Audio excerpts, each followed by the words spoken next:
नामावली का जब गान करते हैं तो शिल्पिल्ले बाई का स्मरण आता है उसमें। सुत बिस दियो पूज शिल्पिल्ले भक्ति रशीली पाई।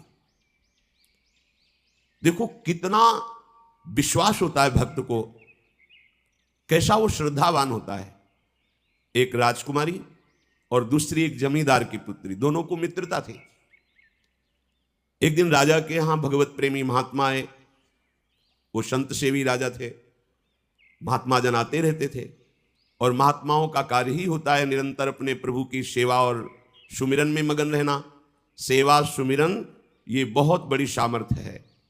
अगर हम हर समय सेवा और सुमिरन में रहें तो कभी कोई माया प्रपंच हमें परास्त नहीं कर सकता। जहां हम सेवा सुमिरन से अलग हुए वहीं माया का प्रभाव पड़ता है। भगवान का शालिग्राम स्वरूप उनके पास था। खूब भाव से सेवा कर रहे थे और नवीन अवस्था की कोमल हृदय वाली ये दोनों सखियां देख रही थी।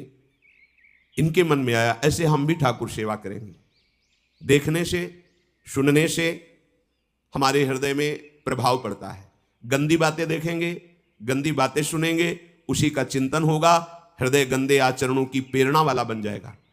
अगर हम भागवतिक बातें सुनेंगे, भागवतिक दर्शन करेंगे तो भागवतिक चिंतन होगा, हृदय भागवतिक प्रेरणा वाला बन जाएगा। कई दिन संत भगवान रुके, रोज सेवा कीर्तन कथा, सरल हृदया। उन दोनों सखियों में बात आई कि चल करके संत भगवान से कहते हमको भी ठाकुर जी दीजिए। दोनों ने चरण पकड़कर प्रार्थना की, गुरुदेव हमारे हृदय में भी इच्छा हो रही कि हमें ठाकुर सेवा मिले। अब दोनों बच्चे ही थे। संत भगवान ने विचार किया सेवा पद्धति में बहुत सावधानी की आवश्यकता होती है। अभी ये बच्चे हैं, कहीं सेवापराध न बन जाए। सेवापराध भी होता है। उपासना में चलने वाले उपासक को सेवापराध और उपसेवापराध 32 ये 64, इन पर सावधान रहना चाहिए। ये गलती नहीं होनी चाहिए। जैसे आप ठाकुर सेवक हैं, अपने घर में सेवा विराजमान किए हुए हैं। अब जैसे आपको ठाकुर जी के दर्शन के लिए जाना है, जहां तक ठाकुर जी के दर्शन करने के लिए जाना है, हो सके तो पादुका न पहने, नंगे पैर दर्शन करने जाए। यदि आप में ऐसी सामर्थ्य नहीं है किसी कारण से, तो सीढ़ियों में पादुका नहीं पहनना चाहिए। जहां से मंदिर की सीढ़ियां हैं, पादुका उतारकर माथा रखकर सीढ़ी में फिर चढ़ना चाहिए। खड़ाओं या पादुका पहन करके श्री विग्रह के दर्शन करने के लिए जाने में फिर अपराध लगता है। अरे अपने मालिक के दर्शन करने जा रहे हैं, स्वामी के दर्शन करने जा रहे हैं, प्रभु के दर्शन करने जा रहे हैं, तो अपनी कुटिया से और मंदिर तक नंगे पैर जाना चाहिए। ये भावना रखनी चाहिए। भरत जी जा रहे हैं प्रभु के दर्शन करने के लिए, अयोध्या से पैदल ही चले थे, तो सुकुमार चरणारविंद तो बड़े बड़े फफोके छाले पड़ गए थे। वशिष्ठ जी ने देखा, सबने मिलकर भरत जी से कहा पालकी पे बैठ जाइए। तो उन्होंने कहा हाँ, मेरे प्रभु यहाँ नंगे पैर चले हैं और मैं पालकी पे बैठ जाऊं? उचित तो यह है कि अपने प्रभु के दर्शन के लिए मैं जा रहा हूं, तो जहां जहां प्रभु के चरण पड़े वहां मेरा शीश पड़े, अर्थात सिर भर जाऊं। उचित असमोरा सप्ते सेवक धर्म कठोरा। यहां मैं सर के बल चल के जाऊं पर असमर्थ हो। तो आप कह रहे हैं पैर में छाले पड़ गए, आप सवारी में बैठ जाइए। ऐसा नहीं हो सकता। तो अपने प्रभु के दर्शन करने के लिए जब जाए तो हो सके, सामर्थ्य हो तो पादुका न पहने, कोई खड़ाऊं चप्पल जूता आदि ना पहने। अगर पहने तो बस सीढ़ी तक ही पहन कर जाए, ऊपर सीढ़ियों के नहीं। इतने सुकुमार मत बनो, ये आग में जलाया जाएगा शरीर, ये गाड़ दिया जाएगा शरीर, इससे ज्यादा प्यार ना करो। अब इतना दृढ़ विश्वास कि ये बच्चे हैं, सेवा भाव कैसे पूर्ण कर पाएंगे? तो उन संत भगवान ने दोनों बच्चियों से कहा कल ठाकुर जी लाएंगे, हम आपको दे देंगे। तो गांव में घूमे तो आसपास गोले गोले से पत्थर मिले, पत्थर लाए 2 और कहा कि ये लो तुम्हारे ठाकुर जी हैं। दोनों को दिया। देखो गुरु वचनों पर और गुरु प्रदत्त सेवा वस्तु पर कितना भाव होना चाहिए। उन्होंने दृढ़ विश्वास किया कि मुझे भगवान गुरुदेव ने दिया, ये भगवान है मेरे। दोनों ने अपने हृदय से लगाया। अब एक जमींदार की पुत्री थी, एक राजकुमारी, स्वर्ण के सिंहासन में, और उनका नाम रखा शिल्पिल्ले ठाकुर। शिल पत्थर, तो उनका तुम्हारे ठाकुर का नाम शिल्पिल्ले गोविंद है। दोनों सिंहासन पर रखकर आराधना करती। भाव प्रतिपल बढ़ता गया, नाम निरंतर जप। गुरु प्रदत्त ठाकुर पर विशेष चमत्कार हृदय में प्रकट होता है यदि उन्हीं की नियमावली से चलो। अपने मन से बाजार से खरीद लाए, विराजमान किए हैं, कभी सेवा की कभी नहीं की, वो भी अच्छा है, कम से कम भागवतिक भाव तो है, लेकिन सिद्धि जो प्राप्त होती है वो गुरु कृपा से, गुरु प्रदत्त ठाकुर से। जैसे धन्ना जी को भांग के बट्टे में ठाकुर जी प्रकाशित हो गए, गुरु प्रदत्त। अब ये सखियां जब बड़ी हुई तो इनके ब्याह की बात हुई, तो जो राजकुमारी थी उनका राजकुमार से किसी से ब्याह तय हुआ, ब्याह हो गया। अपने माता पिता से जब विदाई ली तो अपने ठाकुर जी को जो सिंहासन में थे, सिंहासन से एक सुंदर पेटी में से और गोद में रखकर, और अंदर ही अंदर जल रही है कि प्रभु मैंने प्रीतम आपको माना है, संसार के व्यवहार में ये प्रीतम बना हुआ है, पर प्रभु हमारे प्रीतम दो नहीं हो सकते, हमने हृदय से आपको माना। इसी विचार में वो बड़ी उदास है। पहले पालकियों में ऐसा राज सैनिक चल रहे हैं, पालकियों में वो बहू जा रही है और राजकुमार घोड़े पर। राजकुमार बार बार पालकी के समीप जाता, दर्शन करने की इच्छा होती है ना, तो उदास देखता, मन में बड़ी गिलानी हुई। उसने कहा, एक नदी थी, उसने कहा यहां हम थोड़ी देर विश्राम करना चाहते हैं, राजकुमारी की पालकी रखी जाए और सैनिक दूर खड़े हो। तो राजकुमार वैसे ही आज्ञा हुई। तो बात करना चाहते हैं पर वो ना देखती है और ना बात करती है, और इतना सुंदर रूप, क्योंकि ब्रह्मचारिणी और भगवत आराधना। अब उसके हृदय में जलन हुई कि ऐसा क्या है जो हमसे बात नहीं कर रही। बस बार बार ऐसे पिटारी खोल के ऐसे ठाकुर जी को देखती। नाम जप और सेवा के प्रभाव से वो सिल नहीं रह गया था, वहां उसको सांवरे श्याम सुंदर की झांकी मिलती थी। जब अपने शिल्पिल्ले ठाकुर जी को देखती तो ललित त्रिभंगी श्री लालजू महाराज श्याम सुंदर दिखाए, अत्यंत आसक्ति। गुरु प्रदत्त किसी भी शब्द में, किसी भी वस्तु में दिव्यता होती है, बस हमारी भावना होनी चाहिए। अरे बोले ये हम नहीं दे सकते, ये गुरु प्रदत्त है, नहीं हम प्राण दे सकते हैं, लेकिन ये नहीं। जिसका गुरु वचन पर, गुरु प्रदत्त वस्तु पर, गुरु प्रदत्त ठाकुर पर दृढ़ निष्ठा हो गई, वही सिद्ध हो जाता है। अब उसने समझ लिया कि पिटारी में जो कुछ है यही हमारे और राजकुमारी के बीच में बाधा है। दो चार दासियों को बुलाया और कहा इनको बातों में उलझाओ, पिटारी पीछे हमें दो। वो प्रवीण दासियां उनको विनोद भाषा में, हंसी मजाक में बात, लेकिन वो उदासीन।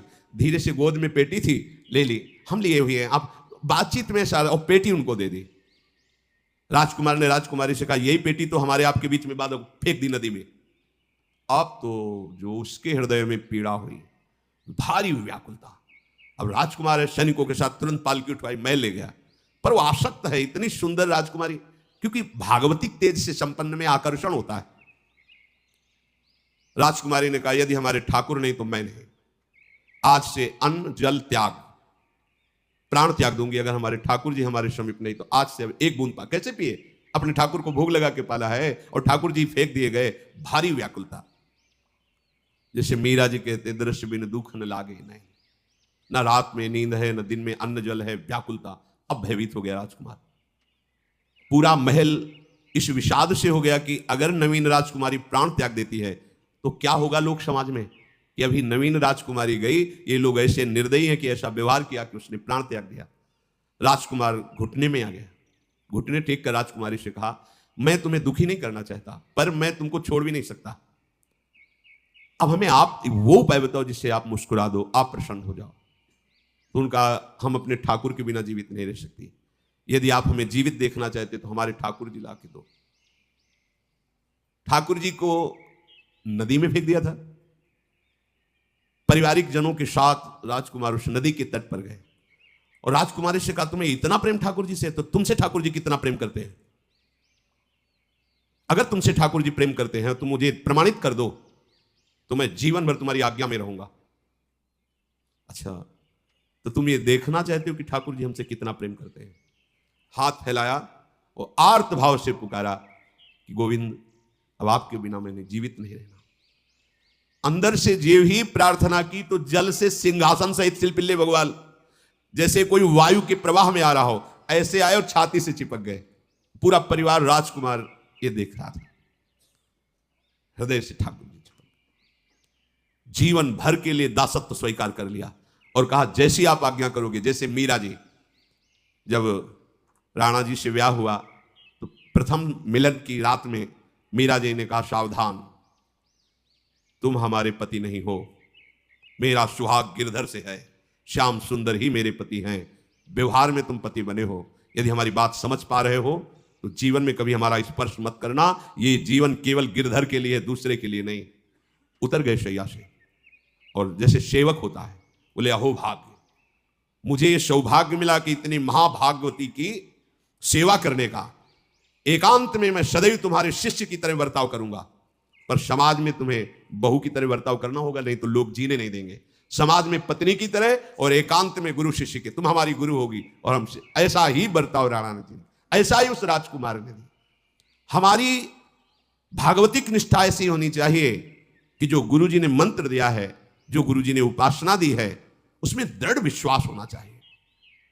हमारे अंदर किंचन मात्र फिसलाव नहीं होना चाहिए। और आगे जो महामहिम सूत्र है, जब तक हमारा मन प्रभु में समर्पित ना हो जाए तब तक पाप होने की संभावना होती है, बड़े बड़ों से चूक हो जाती है। इसमें यह नहीं कहा जा सकता कि हम इतने वर्ष से साधन में लगे, हमसे चूक नहीं होगी, ये तो भूल जाना। बड़े बड़ों से चूक करवा देना माया का कार्य होता है, पर जिनका मन प्रभु को समर्पित हो गया है उनसे चूक नहीं हो सकती। इसलिए जो अगला सूत्र वर्णन किया कि जितने भी पापाचरण होते हैं वो सब मेरे से होते हैं, ऐसा उपासक दृढ़ निश्चय करे। ऐसा नहीं कि पापाचरण भगवान से, भगवान करा रहे हैं। जिन लोगों का एक प्रश्न होता है कि जब सब कुछ भगवान करा रहे हैं, भगवान की इच्छा के बिना पत्ता भी नहीं हिलता, तो जो हम पापाचरण, गलत आचरण, वो भी तो भगवान ही करा रहे हैं। इस विषय को समझना है। आज के समाज का जो मानसिक स्तर है, जब हम त्याग की बात करते हैं कि गंदे आचरण नहीं करने चाहिए, तो जो समझाया जाता है, जो समझ है आज की आधुनिक, वो ये समझ है, कुछ ऐसे जनों ने ये निर्धारित भी किया है कि बहुत भोग कर लेने पर फिर समाधि की प्राप्ति होती है। अगर ऐसा होता तो लाखों लोग समाधि को प्राप्त होते, लाखों लोग बिना साधना के। क्यों? बचपन से लेकर के पूरे जीवन तक भोग ही भोग रहे, सब समाधि में पहुंच जाते। प्रायः सबके दिमाग में बात बैठी है कि अगर हम भोग ले तो हम मन को समझा सकते हैं, लेकिन आप बात अनुभव की समझ लीजिए कि आप भोगने के लिए जे ही गए तो मन के गुलाम बन करके गया, वो कभी तुम्हें मुक्त होने का अवसर नहीं देगा। और आज तक किसी ने भी ऐसा नहीं कहा भोग भोगने के बाद कि आज के बाद मैं प्रण करता हूं, मैंने जान लिया कि इसमें सुख नहीं है, आज के बाद कभी भोग नहीं भोगूंगा। कभी किसी ने नहीं कहा।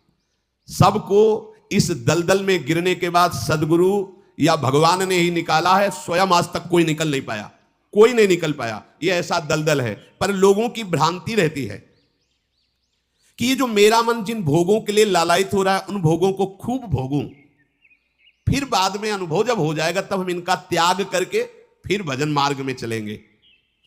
जो भजन मार्ग में चलते हैं उनके मन में भी लगा रहता है कि अगर एक बार भोग लूं तो मन को समझा तो सकता हूं। यह है आधुनिक सोच, यह है हमारे मानसिक सोच का स्तर। सब लोग देख लीजिए। अब भागवतिक सोच और शास्त्र सिद्धांत का जो मत है वो ये है, ये डंके की चोट से गाया गया है और इसी मार्ग में चल करके समाधि को प्राप्त हुए महापुरुष। एक भी कोई ऐसा समाधिस्थ महापुरुष बता दिया जाए विश्व में जिसने भोगों के भोगने के बाद समाधि को प्राप्त हुआ हो। जैसे हम भोजन कर लेते हैं तो लगता है कुछ नहीं, लेकिन 6 घंटे व्यतीत होते होते पर्चा बन जाएगा कि ये चीज फिर चाहिए खाने को। ऐसे ही कोई भोग भोगने के बाद कुछ क्षण के लिए उससे विरति हो जाती है, ठीक है, लेकिन फिर कुछ मिनट होने के बाद फिर नई स्फुरणा, नया संकल्प, नई क्रिया, नई भोग वासना सब हृदय में देख लो। इसके लिए किसी और से सलाह लेने की जरूरत नहीं है। इसलिए ये जो संतों का मत है, शास्त्र का मत है कि भोगों के भोगने से भोग वासना दृढ़ होती है, कामना बढ़ती है, ना कि शांति मिलती है। लेकिन आधुनिकता में भोगों को भोगने से शांति मिलती है, ऐसी धारणा बनी हुई है और ये गलत है। और ये इतनी गलत हो जाती है कि हम हत्या करने लगते हैं, हिंसा करने लगते हैं, पूज्य जनों के साथ दुर्व्यवहार करने लगते हैं। आज तक भोगों में इति नहीं हुई। देवयानी जी भगवान शुक्राचार्य जी की पुत्री हैं। वो इतनी सुंदर हैं कि कोई अप्सरा भी उनसे होड़ नहीं कर सकती, क्योंकि भगवान शुक्राचार्य की पुत्री जितेंद्री, पवित्र, भगवत आराधन संपन्न। बड़ा प्रसंग है, उसको ना लेते हुए हम सारांश में बता रहे वृषपर्वा की पुत्री शर्मिष्ठा, ये असुर राजकुमारी है, दैत्यराज वृषपर्वा उनकी पुत्री शर्मिष्ठा, और दैत्य गुरु भगवान शुक्राचार्य उनकी पुत्री देवयानी बड़े समाज के साथ जंगल में गई हुई थी। एक बड़ा दिव्य सरोवर था, तो उसी में सब राजकुमारियां स्नान कर रही थी। अचानक वहां से कोई महात्मा निकले, तो जल्दी में सबने वस्त्र धारण किए। तो शर्मिष्ठा के वस्त्र देवयानी ने और देवयानी के वस्त्र शर्मिष्ठा, वो महात्मा निकल गए। वहां कोई उनको टिकना तो था नहीं। देवयानी ने देखा कि मेरे पवित्र वस्त्र, देवयानी ने वस्त्र धारण नहीं किया शर्मिष्ठा के। जो महात्मा चले तो देखा कि हमारे वस्त्र ये राजपुत्री शर्मिष्ठा धारण किए। तो उनका तुझे पता है मेरे वस्त्रों को स्पर्श करने का भी तेरे को अधिकार नहीं, तूने धारण कैसे कर लिया? तो उनका ज्यादा मत बोल, इतना गुमान करके मत बोल। जैसे सब सेवक पलते हैं मेरे महाराज से, ऐसे तेरा पिता और तू भी मेरे महाराज के द्वारा ही पोषित है, क्योंकि वो तो राजा है, सारी सेवाएं वही देते हैं। ऐसा नहीं बोलना चाहिए, क्योंकि गुरु पुत्री है, आचार्य पुत्री है और सम्माननीय है। पर ऐसा वो बोल गई शर्मिष्ठा। देवयानी ने कहा तुझे पता है अगर मेरे पिता की दृष्टि बदल जाए तो 2 मिनट में देवता तेरे पिता सहित संपूर्ण राज्य को नष्ट कर देंगे। मेरे पिताजी के भय से ही देवता आक्रमण नहीं कर। शुक्राचार्य मंत्रवेत्ता है। ज्यादा बात बढ़ गई तो राजकुमारी का शासन चलता है। उसने कहा इस गुरुपुत्री को उठाकर कुएं में डाल दिया जाए, और उस समय वस्त्र धारण नहीं की हुई थी, उनको उसी स्थिति में डाल दिया गया और वो चली गई। उसी समय शिकार खेलने के लिए महाराज ययाति चक्रवर्ती सम्राट तो आवाज सुनी। सैनिकों ने बताया कि कोई देवपुत्री है, दिव्य तेज प्रकाशित हो रहा है उनके शरीर से, और दूर से देखा है ऐसा लग रहा है कि शायद वो वस्त्रहीन भी हैं। उन्होंने कहा तुम लोग दूर जाओ, और स्वयं महाराज ययाति गए और उनको तो जब हाथ पकड़ के निकाला और अपने वस्त्र से उनको आवेष्टित किया, तो उन्होंने कहा कि हमारी आर्य मर्यादा है, एक बार आपने हमारे शरीर को देख लिया और हमारे हाथ को पकड़ लिया, अब आप हमारे जीवन भर के लिए पति स्वरूप हैं, स्वीकार कीजिए। तो उन्होंने कहा कि देवपुत्री मैं तो आपका परिचय भी नहीं जानता हूं, आप कौन हैं? तो उन्होंने कहा भगवान शुक्राचार्य की पुत्री देवयानी। घुटने पे हो गए तत्काल। उन्होंने कहा इतने बड़े महापुरुष की पुत्री के साथ मैं ब्याह कर सकूं, मेरी सामर्थ्य नहीं, क्योंकि मैं क्षत्रिय कुल में प्रकट हुआ राज परिवार से हूं, और वो तो देवताओं के द्वारा भी वंदनीय है शुक्राचार्य जी। तो उनका आप निश्चिंत रहो, ये विषय मैं संभालूंगी, पर आप मेरे पति हैं, ये स्वीकार कीजिए। बोले यदि शुक्राचार्य जी इस पर राजी हैं तो हम ये बात स्वीकार करते हैं। शुक्राचार्य जी विलंब होने के कारण व्याकुल ही थे। देवयानी जी ययाति जी को लेके गई, बड़ा प्रसंग है, पर उन्होंने कहा जब आप राजी हैं तो हम राजी हैं। शुक्राचार्य जी राजी हुए और वृषपर्वा को सूचना दिया कि मैं तुम्हारे राज्य को त्याग कर जा रहा हूं। वो तो तत्काल आकर चरणों में गिरे, महाराज आपके बिना मेरा अस्तित्व क्या है, आप कैसे राजी हो सकते हो? बोले मेरी पुत्री को दिगंबर करके कुएं में डाल दिया गया, मैं इस अपराध से बिल्कुल तुम्हें माफ नहीं कर सकता। बोले कोई उपाय? तो बोले देवयानी बोले। तो देवयानी ने कहा तुम्हारी पुत्री हमारी दासी होकर चले तो मैं तुम्हें क्षमा कर दूंगी। बोले बिल्कुल ठीक, तथास्तु। पूरे राज्य की रक्षा के लिए राजकुमारी शर्मिष्ठा को देवयानी की दासी भाव में अब महाराज ययाति के महल पे पहुंचे। देवयानी ने कहा कि ये जो दासी भाव में आई हुई हैं ये सर्वांग सुंदरी हैं, और आपका कभी मन उधर चलना भी नहीं चाहिए, अगर चलेगा तो आप हमारे दंड के पात्र बन जाएंगे। स्वीकार कर लिया और बहुत दूर उनके लिए महल का निर्माण करवाया, और वो सेवा में आती है। कुछ समय के बाद जब देवयानी जी के पुत्र हुए तो वन विहार के लिए अपने पुत्रों को लेकर चली, तो उधर शर्मिष्ठा के 2 पुत्र हो चुके थे, इनको पता भी नहीं था, और वो दौड़ कर आए, ययाति को पिताश्री कह करके आलिंगन किया, छोटे छोटे बच्चे। देवयानी ने कहा कि हमने कहा था तुम्हें देखना भी नहीं है, और किसके पुत्र हैं? शर्मिष्ठा मुस्कुरा रही थी। देवयानी ने कहा तुम्हें दंड देंगी ही देंगी, और चली गई भगवान शुक्राचार्य जी के पास। ययाति भयभीत होकर के गए और शुक्राचार्य से प्रार्थना करें, क्षमा कीजिए मुझसे गलती हो गई। और शर्मिष्ठा से ऐसे नहीं मिले। शर्मिष्ठा ने कहा था कि आप जानते हैं कि मैं दासी नहीं हूं, मैं राजकुमारी हूं, ईर्ष्यावश दासी बना करके लाई गई हूं, और मेरी सखी के पति हो इसलिए आप मेरे भी पति हो, मेरा अधिकार है आपसे संतान उत्पन्न करने का, शास्त्रीय सिद्धांत है। शुक्राचार्य जी ने कहा कि जो देवयानी कहेंगी वही हम मानेंगे, क्योंकि मेरी पुत्री है। क्या चाहती हो? तो बोले पुरुषत्व से इनको हीन कर दो। गुस्सा में आके शुक्राचार्य जी ने कहा तथास्तु। उसी समय महाराज ययाति पुरुषत्व से हीन हो गए और वृद्धावस्था छा गई शरीर में। अब ययाति ने कहा अब सुखी रहोगी तुम? तो अब देवयानी को भी होश आया कि ये तो क्या हमने अपना ही सर्वनाश कर लिया। कहा पिताजी अब इसका सुधार कैसे होगा? तो बोले जो पुत्र अपनी यौवन अवस्था दे देगा वही यौवन अवस्था इनके ऊपर आ जाएगी, वृद्धावस्था उसके पास चली जाएगी। महाराज ययाति ने अपने बड़े पुत्र यदु जी से कहा, तो उन्होंने कहा इसका प्रयोग कहां होगा? मां के साथ कदापि नहीं। मेरी यौवन अवस्था का प्रयोग मेरी मां के साथ कदापि नहीं, क्योंकि वो बड़े ज्ञानी महात्मा, इन्हीं के वंश में भगवान श्री कृष्ण का प्रादुर्भाव हुआ, इसलिए यदुवंशी कहेंगे। सबसे छोटे, शायद उनका नाम पुरु ऐसा कुछ, उन्होंने कहा यह जीवन पिता का दिया हुआ है, इस पर पूरा अधिकार है, आप स्वीकार कीजिए। तत्काल वो वृद्ध हो गए, वो जवान हो गए। कई हजार वर्ष तक उन्होंने अपने पुत्र की आयु का विषयों में सेवन किया। फिर उनके मन में एक दिन बहुत घृणा हुई, धिक्कार है मेरे जीवन को और धिक्कार है इस भोगा शक्ति को।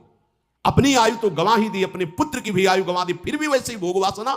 तो उन्होंने सबको शिक्षा देने के लिए बात कही, यत् पृथिव्यां व्रीह्यवं हिरण्यं पशवः स्त्रियः न दुह्यन्ति मनः प्रीतिं पुंसः कामः तस्य ते न जातु कामः कामानाम् उपभोगेन साम्यति हविषा कृष्णवर्तमेव भूय एवाभिवर्धते यदा न कुरुते भावं सर्वभूतेष्वमङ्गलं समदृष्टेस्तदा पुंसः सर्वा सुखमया दिशा या दुस्त्यजा दुर्मति भीर्जीर्यतो या न जीर्यते ताम तृष्णा दुख निवहाम शर्म कामो द्रुतम त्यजेत।